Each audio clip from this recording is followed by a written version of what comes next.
दोस्तों, मेरा नाम राशिद ज़हीर है और आप देख रहे हैं मेरा न्यूज़ चैनल जिसका नाम है राशिद ज़हीर ऑफिशियल 2।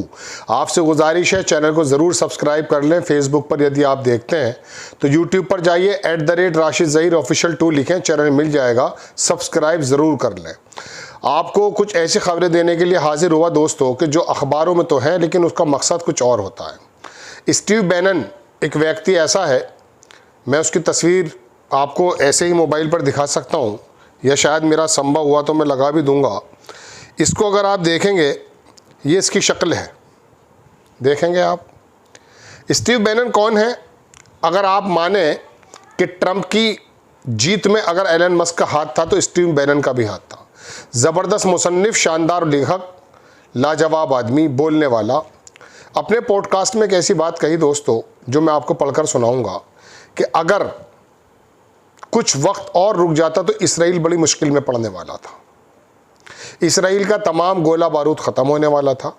शुक्र समझिए कि सीज़ फायर हो गया, otherwise chewing gum they can chew, मतलब वो चबा सकते थे। ये बात उसने कही। दूसरी बात, ईरान के बाद पूरी दुनिया की निगाह गज़ा पर है। मैंने आपको कहा था कि नेटो के एक प्रोग्राम के अंदर ट्रंप साहब गए हुए हैं, वहाँ पर उन्होंने कहा कि बहुत कुछ अच्छा सुनने को भी मिलेगा। और देखिए कब तक सुनने को मिलता है, लेकिन उसके बाद ट्रंप ने जो नेतन्याहू की तारीफ़ों के पुल बांधे हैं वो भी दुनिया को अचरज में डालने वाला है। ट्रंप के ख़िलाफ़ जो इसराइल के अंदर मुकदमे चल रहे हैं उसको भी उन्होंने भर्त्सना की। उसको भी कहा कि उस आदमी ने बड़ा शानदार काम किया है, इसराइल की हिस्ट्री में ऐसा नेता कभी कभी आता है और ये ख़त्म हो जाने चाहिए। लेकिन साथ साथ जब उन्होंने ये कहा था नेटो में कुछ अच्छी खबरें सुनने को मिलेंगी, तो मैं आपको बताऊं, एक व्यक्ति है जो है तो पाकिस्तानी मूल का लेकिन ट्रंप का करीबी दोस्त है। आपने सुना होगा वो एक अलेक्जेंडर नाम का व्यक्ति जो था, जिसको छुड़ाया गया था हमास के माध्यम से, सीज़ फायर की बात कह के, वो आदमी एक्टिव हो गया, मिस्र के अंदर मौजूद है और बातचीत करने की आगे कगार पर है। लेकिन यरूशलेम पोस्ट और इसराइल के 2-3 अखबार ये कह रहे हैं कि जो डेलीगेशन बुलाया गया है काहिरा में, उसको इसराइल ने मना कर दिया है। आप जानते हैं कि ये नूरा कुश्ती कितने ज़माने से चल रही है। ट्रंप और दुनिया चीख चीख करके थक गई है, लेकिन नेतन्याहू वही काम करता है जो उसकी इच्छा में होता है। ये है गज़ा का हकीकत। और गज़ा के अंदर आपको मालूम है कि परसों हमास के लड़ाकों ने, जो भी थे वो रेसिस्टेंस के लोग, उन्होंने 6-7 लोगों को क्या मारा, पूरी दुनिया में हंगामा मच गया। लेकिन गज़ा के अंदर धीरे धीरे रोज़ाना, कल की 29 या 24 लोगों की खबर है, ह्यूमैनिटेरियन एड के बारे में वो लोग आते हैं भूखे, उनके ऊपर गोलियां मार दी जाती हैं। अब वहाँ पर जिक्र ये चल रहा है कि वो जो ऐड है उसको भी हटा लिए जाए। बल्कि नेतन्याहू का एक मिनिस्टर कह रहा है कि अगर आपने ये ऐड नहीं हटाई तो मैं सरकार से वापस चला जाऊँगा। पूरी दुनिया निगाह ईरान पर है। ईरान के विदेश मंत्री चीन पहुँच गए हैं। लोग कह रहे हैं कि साहब वहाँ पर कुछ इस प्रकार के जहाज़ वो लेने जा रहे हैं कि भविष्य में उनका कोई लड़ाई अगर होती है तो वो उसको जो है सक्षम हो। लेकिन एक्चुअली वहाँ विदेश मंत्रियों की मीट है, तमाम लोग गए हुए हैं। भारत के हमारे विदेश मंत्री जयशंकर साहब भी वहाँ पर हैं, तो ये कोई बड़ी बात नहीं है। लेकिन तीसरी चौथी खबर बड़ी बात यह है दोस्तों कि ईरान को जो काम करना चाहिए था, अब अखबार तो ये कह रहे हैं कि सऊदी अरब और जो मिडिल ईस्ट के जो मुल्क हैं वो किसी प्रकार से प्रेशर बना रहे हैं ट्रंप साहब पर कि वो गज़ा को टू स्टेट सॉल्यूशन की तरफ लेकर जाएं। लेकिन कब तक वो गज़ा है? लेकिन अखबार ये भी कह रहे हैं दोस्तों कि वो इब्राहिम अकॉर्ड के अंदर शामिल होने वाले हैं कुछ मुस्लिम देश, और बाकी तो हो गए थे। वो तुम्हारा सीरिया और सऊदी अरेबिया के बारे में सुनने में आ रही है खबर, लेकिन ये सिर्फ पत्रकारों के मुंह से है, अभी अखबारी इसका कोई वो नहीं है। और चौथी, पाँचवीं, छठी खबर सबसे बड़ी ये है कि वो पीछा छूट नहीं रहा ट्रंप साहब का कि अमेरिका के अखबार DIA की रिपोर्ट, जैसे CIA होती है ऐसे DIA होती है, जो पेंटागन से ही संबंधित मान लीजिए उसको, उसने जो रिपोर्ट दी है कि पूरी तरह से डिस्ट्रॉय नहीं हुआ न्यूक्लियर प्लांट और उसका वो महफूज है। हालांकि CNN, न्यूयॉर्क टाइम्स को किस प्रकार से ट्रंप साहब ने कहा है वो बात देख लीजिए। कुछ खबरें हैं जो मैं सिलसिलेवार आपको दिखा रहा हूँ। रॉयटर्स की खबर दिखाता हूँ दोस्तों। US strikes fail to destroy Iran nuclear, ये रॉयटर्स ने लिखा है। हम नहीं कह रहे हैं, फेल हो चुका है, वो हो नहीं हुआ नहीं है डिस्ट्रॉय। ये CNN की खबर है, एक्सक्लूसिव। अर्ली US इंटेली, कल भी मैंने आपको बताई थी, जो US की इंटेलिजेंस का जो असेसमेंट है उसने सजेस्ट किया कि स्ट्राइक जो हुई है Iran did not destroy nuclear sites, वो ख़त्म नहीं हुआ, उसका वो चीज़ ख़त्म नहीं हुई है। ये खबर देखेंगे, न्यूयॉर्क टाइम्स की दूसरी खबर है कि strike set back Iran's nuclear programme by only few months, कुछ लोग कह रहे हैं कि सिर्फ कुछ महीने पीछे हटा है, ईरान दोबारा से उसी पे गामजन हो जाएगा और ईरान ने ये ऐलान भी कर दिया कि मुझे कोई रोक नहीं सकता, मैं इस काम को करूंगा। हालांकि विटकॉफ से जब पूछा गया कि आपकी अगर बातचीत चलेंगी अगले हफ्ते तो क्या आप उस काम को करेंगे, उन्होंने कहा बिल्कुल, हम कहेंगे कि इन्रिचमेंट ना कीजिए, परमाणु बम की तरफ ना जाइए। हालांकि ईरान पूरी दुनिया को ये बता चुका, वाजे कर चुका कि परमाणु बम बनाने की उनकी कोई भी इच्छा नहीं है।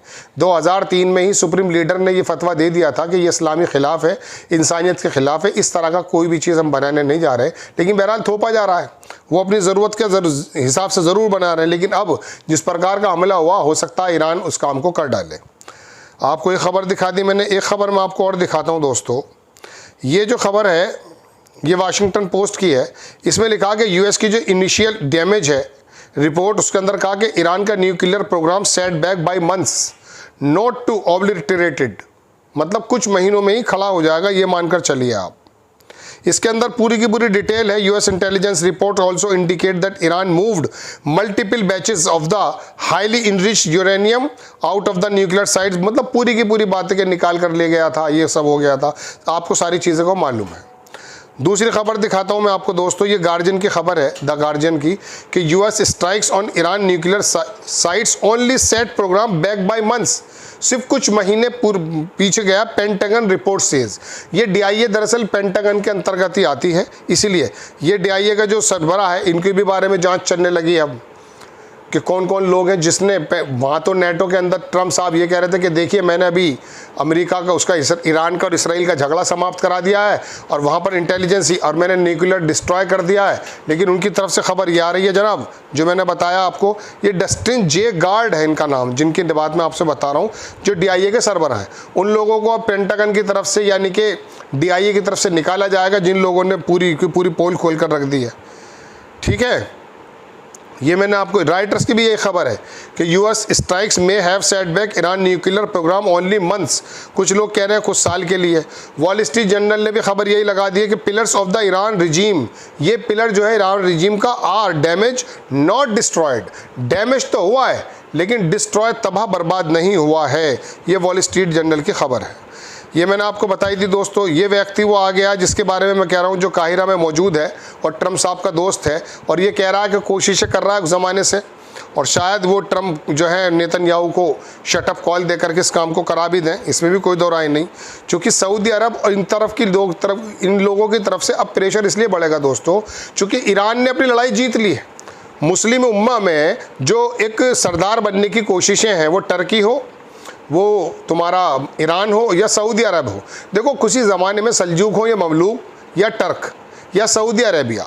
आपको दोस्तों मैं एक छोटी सी बात बता दूं, अल्लाह के नबी के बाद 29 साल जो चला है वो खिलाफत का दौर चला।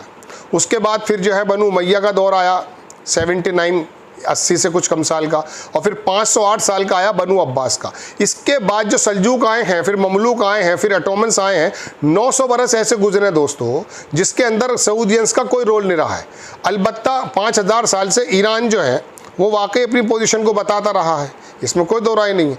अब ईरान ने एक काम ऐसा कर दिखाया, इसराइल को किसी तरीके से डिफीट दे करके, जो दुनिया कह रही है कि उसके अंदर मुस्लिमों के अंदर ईरान का एक अजूबो गरीब एक सरबराही महसूस हो रही है। इस बात को लेकर के बताया जा रहा है कि सऊदी मुल्क बड़े परेशान हैं, वो चाहते नहीं है कि ईरान की जो है ना पूरी की पूरी जो है एक वर्चस्व स्थापित हो जाए। अब वो उन्होंने आकर के ये 2 स्टेट, चूँकि ये अरब का मसला है, ईरान एशिया में पड़ता है, मिस्र जो है अफ्रीका में पड़ता है, ये पूरा अरब का मसला है। 2 स्टेट पैलेस्टीनियन जो स्टेट है, इसको सऊदियंस को हल ही करना है। तो बताया जा रहा है कि दुनिया के बड़े बड़े पत्रकारों को मैं आज सुन रहा था दोस्तों कि उनके ऊपर प्रेशर डबल चल चुका है। हालांकि उनकी गैरतें तो गंवाना जाग नहीं रही हैं, ये तो कोई दो राय नहीं कि वहाँ रोज़ाना बच्चे मर रहे हैं। कल मैंने आपको बताया कि क्या क्या हाल चल रहा है। एक जूस ने जो कहीं और का था, उसने छोटे से बच्चे को उठा के जो फर्श पर फेंका है एयरपोर्ट पर, पूरी दुनिया लरस गई। वो कोमा में, सर के बल वो बच्ची नीचे जा पड़ी। और देखिए क्या नफरत घोल चुकी है दुनिया। बहरहाल अब ट्रम्प जो है उसके बारे में इस प्रकार की बातें कर रहे हैं कि साहब बड़ा ज़बरदस्त काम किया इसराइल में। इस बीच ममदानी, आप जानते हैं ये ममदानी ज़ोरान, ये वहाँ पर जीतने के कगार पर है। 99% तो लगभग 43% इसको डेमोक्रेट्स का वोट मिल चुका है। अब वहाँ पर दरअसल दूसरी बात है, इसके बारे में मैं प्रोग्राम बनाऊँगा कि जूस लॉबी और जो अमेरिका को चलाने वाली ताकतें हैं और ये चीज़ें हैं, ये क्या क्या लग जा रही हैं, वो मैं बाद में बताऊंगा। लेकिन बहरहाल मुसलमान और दूसरी बात इंडियंस और गुजराती, युगांडा में पैदा हुआ ये बंदा वहाँ जीता, वाकई समाजवाद का चेहरा निकल करके वहाँ पर आया। चलिए ये तो कोई और ख़बर है, मुझे तो सिर्फ वो बात बतानी है। स्टीव बैनन का बयान आ गया जो मैंने शुरुआत आपसे कही, कहा just in Steve Bannon admit the cease the was to save Israel. जो सीज फायर है उसने सेव कर लिया इसराइल को, ये उसका कहना है। आगे बैनन लिखता है कि यू सॉ, आपने देखा, बीबी कांट बी ट्रस्टेड, उस पर यकीन नहीं किया जा सकता। The ceasefire was as much to save Israel, ceasefire जो था उसने सेव कर लिया इसराइल को। दैट्स द हिडन स्टोरी, ये पीछे की स्टोरी है। आगे देखिए सुनिएगा, they bit off more than they could achieve, वो ज़्यादा और ज़्यादा नुकसान कर सकते थे। Yesterday the brutal of the Israeli citizens specially Tel Aviv and बीर शाबा, वो जो बीर शाबा तेल अवीव में हमले किए थे ईरान ने परसों, उसमें कहा वो और ज़्यादा कर सकते थे। नीचे देखें, ही ऑल्सो सेड कि they were running out the defence missile, 12 दिन का ही असला था सिर्फ इसराइल पे। बेसिकली अमेरिका ने आकर के, इसमें लिखा है कि पिछले 36 घंटों से इसराइल दरअसल अमेरिका के कदमों में पड़ा हुआ था किसी प्रकार से कि आप ये सीज़ फायर करा दीजिए, ख़त्म होने वाला सारा का सारा। वो बहरहाल वो दुनिया ने देखा है। इसके बाद ये फॉक्स न्यूज़ पर इसका बयान आया दोस्तों, यस फॉक्स न्यूज़, ये मैं बताना चाहता हूँ कि इनका ये बयान आता, बड़ा शानदार व्यक्ति है। कुछ खबरें मैं और दिखा देता हूँ आपको ताकि आपको हालात हादरा से आप थोड़े वाकिफ़ हो जाएं। अलग अलग खबरें आती हैं। ये बयान आया दोस्तों, अल मयादीन लेबनान का अखबार है, इसको राइटर्स ने भी छापा है, वो मैं दिखा देता हूँ कि it was the United states America that save Israel, ये अमेरिका है जिसने इसराइल को सेव किया, और अब वो अमेरिका सेव बीबी नेतन्याहू, और नेतन्याहू को भी सेव कर रहा है। वही बात जो वहाँ मैंने बताई थी आपको, कोर्ट के मसले में बोल रहा है। ट्रंप ने डिमांड्स किया है CNN के रिपोर्टर्स को उसको निकाल दिया जाए, जो CNN ने छाप दी है रिपोर्ट। हालांकि उन्होंने DIA की रिपोर्ट छापी, उन्होंने कहा हमारा ट्रंप साहब से कोई ताल्लुक नहीं है, हम बदनाम नहीं कर रहे हैं, लेकिन मैं आपको बताऊं ये तमाम मीडिया किसी और के माध्यम से चलाया जाता है, तो उन्होंने कहा उसको निकाला जाए। अब आप दूसरी खबर देखें, हमास ने जो है वो पब्लिश कर दिया वीडियो जो मैं आपको बता रहा था, उसमें जो 6-7 लोग मारे गए उसके अंदर उन्होंने बताया, वो पूरा वीडियो दिखा दिया। US के जो प्रेसिडेंट डोनाल्ड ट्रंप है, उन्होंने एक लेस्ट CNN के जो जर्नलिस्ट है नताशा बैटरैंड, अल्हम्दुलिल्लाह, ये आप देख सकते हैं, उसके बारे में उन्होंने कहा कि उनको निकाला जाए। जो पेंटागन की जो असेसमेंट हुआ है उसके बारे में भी उनका कहना है कि पता करें कि किस किसने ये रिपोर्ट दे दी है। ईरान के डिफेंस मिनिस्टर जो हैं वो पहुंच गए चाइना। ट्रंप साहब ने बहुत तगड़ा ट्रंप उस पर लिखा अपने ट्रुथ पे कि निबनेता ऐसा आदमी है वैसा आदमी, सब तारीफ़ें हैं वो। आप देखेंगे शी जिनपिंग जो है उन्होंने ब्रिक्स समिट में जाने से मना कर दिया है, और बताया जा रहा राइटर्स की रिपोर्ट के मुताबिक कि चूंकि वहाँ पर मोदी जी को स्टेट विजिट का वो मिल रहा है डिनर, इसलिए शायद शी जिनपिंग इस बात पर मना कर रहे हैं, ऐसा खबरें आ रही हैं।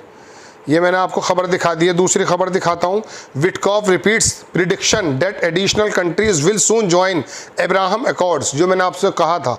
ये विटकॉफ ने कहा कि बहुत जल्दी जो है अब्राहम अकॉर्ड्स को, यानी कि इसराइल को एक्सेप्ट करने जा रहे हैं कुछ लोग, और कुछ और कंट्री करने जा रही हैं, ये खबर है। और इसराइल की सड़कों पे हुआ यूँ है कि तमाम मोहम्मद बिन सलमान और ट्रंप और नेतन्याहू और ये UAE ये सब लोगों की तस्वीरें लगा दी गई हैं कि ये लोग इब्राहिम अकॉर्ड में आने वाले हैं। पूरे होर्डिंग्स लग गए इनके, लग क्या गए तो है ही। Israel not sending delegation for hostages deals talks to Qatar, Egypt for now, source tell post. Jerusalem Post ने लिखा है कि इसराइल जो है वो अपना डेलीगेशन को नहीं भेज रहा। बहरहाल अब देखते हैं ट्रंप साहब की तरफ से क्या बयान आता है। ये तरह तरह की खबरें दोस्तों मैं आपको बता रहा हूँ। फिलहाल खबरें ये हैं जो मैंने बताई। अब थोड़ा सा खबर मैं आपको 1 मिनट का और लूँगा आपको। ईरान की तरफ नज़र है, लेकिन ईरान एक्चुअली अब अपने आप को थोड़ा सा री-एक्सरसाइज करेगा, कुछ और ताकत देखेगा दुनिया के सामने, उसका लोहा मन चुका है। लेकिन दोस्तों बात यह है कि जो लड़ाई शुरू हुई गज़ा से, वो गज़ा अपनी जगह बिल्कुल ऐसे ही है, उन्हीं जुल्म सितम का शिकार है जैसे पहला चल रहा था।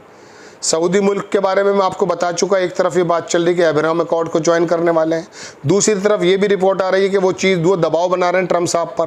अब ट्रंप की रहमो करम पर ही ये बात रह गई है कि वो कब गाज़ा का मसला रेस करेगा। अब लोगों में तो ये भी चर्चा चल रही है कि हर हालत में वो नेतन्याहू से इस काम को करा कर छोड़ेंगे। अच्छी बात है। बहरहाल दुनिया आपके सामने है, जितने मुझे लगता है जो मैं पढ़ता देखता हूँ वो आपके सामने रख दिया है। मेरा ये थोड़ा सा तज्ज़िया अगर आपको अच्छा लगता है, बराए करम चैनल को सब्सक्राइब भी करें, आगे भी बढ़ाएं। नेक्स्ट टाइम मैं किसी खबर के साथ हाजिर होता हूँ, चैनल को सब्सक्राइब ज़रूर करें। जय हिंद।